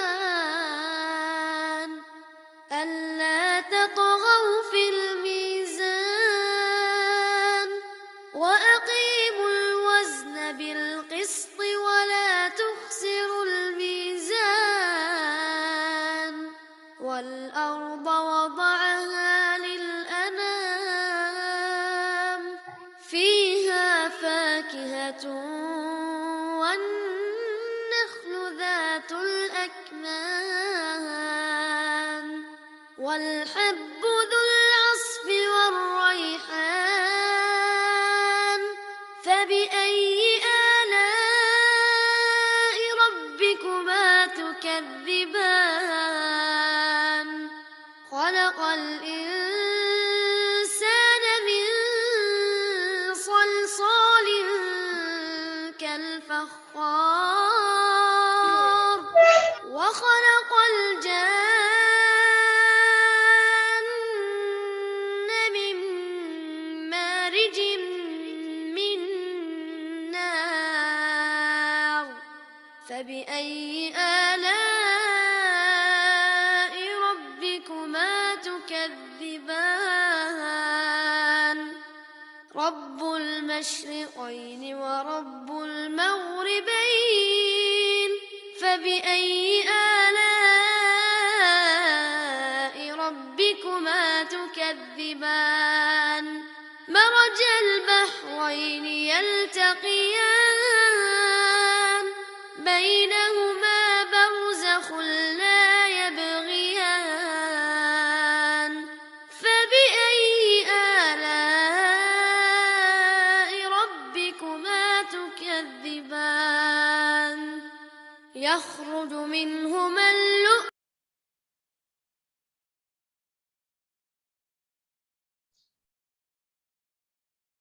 Alhamdulillah. Jazakillah khairan, terima kasih atas perhatiannya, bunda-bunda semua. Kurang lebihnya saya mohon maaf. Wassalamualaikum warahmatullahi wabarakatuh. Waalaikumsalam warahmatullahi wabarakatuh. Jazakillah khairan, Mu Faiza. Masya Allah. Jadi Jazakillah khairan.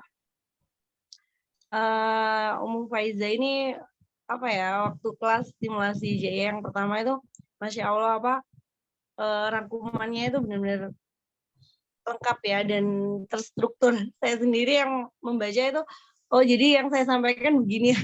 Saya sendiri itu bingung sebenarnya mengungkapkan bagaimana pengajaran hijaiyah yang sesuai tumbuh kembang. Dan Faiza ini memang sudah mengawali gitu, sebelum ikut kelas stimulasi hijaiyah, sudah mengawali mengajarkan hijaiyah sejak dini kepada Faiza gitu. Jadi insya Allah juga nanti saat kelas stimulasi hijaiyah intensif juga akan bersama Ummu Faiza. Kemudian juga saya memberikan beberapa tips dan materi, juga beberapa permainan yang sesuai dengan tumbuh kembang, dan juga rekomendasi yang sesuai dengan minat anak gitu. Jadi untuk bunda-bunda di sini PDF yang sudah kami sampaikan yang tentang 6 prinsip pengajaran hijaiyah ala KSH bisa dicermati lagi. Apakah pengajaran hijaiyah selama ini itu sudah tepat gitu? Apakah pengajaran hijaiyah yang diajarkan selama ini sesuai dengan prinsip-prinsip yang kami paparkan tadi gitu.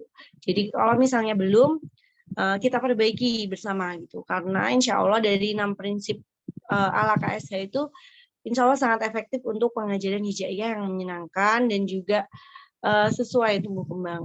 Seperti itu. Mungkin itu dari kami. Sebenarnya ada video, tapi saya sendiri karena melalui HP jadi tidak bisa saya share secara ini ya. Mungkin videonya tadi bisa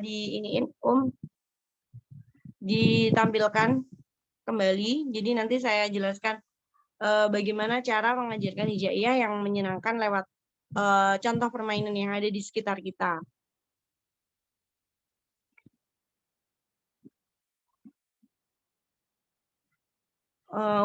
Ummu Faiza, sudah ditampilkan videonya yang tadi ya mungkin?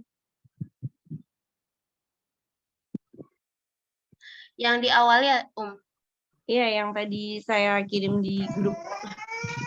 Iya. Sebentar ya, Iya.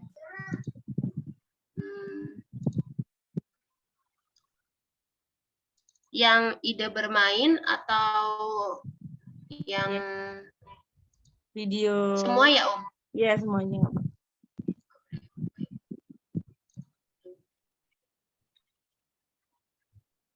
Sudah tampil, Ini, iya, sudah. Nah, ini mungkin diperbesar ya, Om. Nah, ini kan nah ini juga motorik kasar. Jadi bola itu kan permainan yang umum ya. Jadi anak bisa bermain bersama orang tuanya, juga menyenangkan ya dengan warna-warni gitu.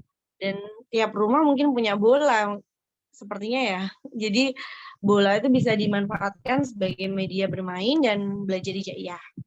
Jadi disesuaikan juga apa kesukaannya. Kalau anak saya biasanya suka mobil. Nah, mobilnya mengangkut hijaiyah, soalnya seperti itu. Nah, mungkin itu ya. Karena waktunya sudah jam 9 lebih, mungkin ada yang mau disampaikan. Insya Allah nanti juga video-videonya nanti di-share di grup. Juga ada form untuk feedback. Jadi nanti ada pemberian hadiah buat testimoni terbaik dan juga kesan-kesan yang baik gitu. Pokoknya tentang kesan apa yang setelah mendapatkan materi dari webinar KSH gitu. Dan juga mungkin besok langsung mempraktekkan 6 prinsip dari KSH bisa Mungkin itu saja dari kami, kurang lebihnya mohon maaf. Tadi moderatornya Umu Sofia sudah ini ya kehilangan sinyal qadarullah, jadi di tempatnya agak kesulitan sinyal. Jadi mungkin diakhiri dari saya dan mewakili tim, kurang lebihnya mohon maaf. Wassalamualaikum warahmatullahi wabarakatuh. Waalaikumsalam.